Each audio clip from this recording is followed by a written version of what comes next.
You have the Magician. Queen of Cups, a water sign. Okay. So for sign Aries, Leo, and Sagittarius, it really feels na there is someone waiting.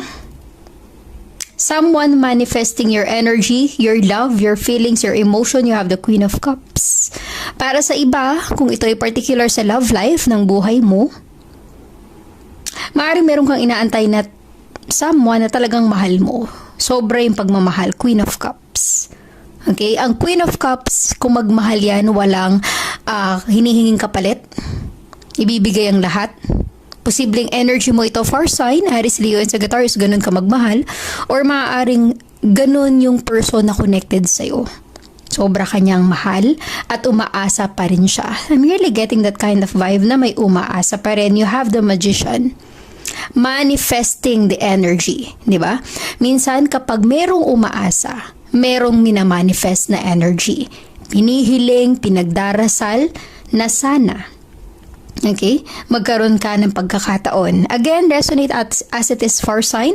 Posibleng energy mo ito. Ikaw yung nag-aantay, umaasa, or energy mismo ng taong connected sa'yo.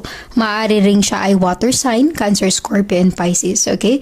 Resonate as it is. Pero nafe-feel ko na merong nagmamanifest ng energy. Kung ito ay hindi particular sa love life mo, maaaring sa iyong katrabaho or sa iyong career, sa iyong business. Ibig sabihin, you are manifesting something in your life na talagang dinidesire mo, pinapangarap, pinagdarasal mo. Kasi ito yung makakatulong sa pamilya mo. Kumbaga, kapag nakuha mo itong matagal mo nang inaantay, inaasahan, pinapangarap, yung happiness na mararamdaman mo is like the Queen of Cups. Walang katumbas.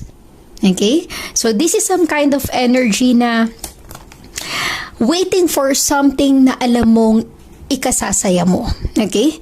So, resonate as it is for sign, Aries, Leo, and Sagittarius. Give me the 6 of Pentacles for sign, Aries, Leo, and Sagittarius. Give me the 6 of Pentacles.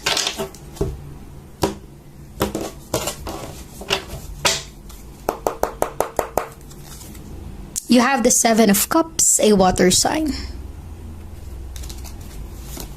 And the King of Wands, a fire sign. Definitely. Para sa iba, maaari talagang love life or relationship to. I'm really getting that strong energy because you have the King of Wands and the Queen of Cups. Para bang this is some kind of a soulmate or pwede ng twin flame energy.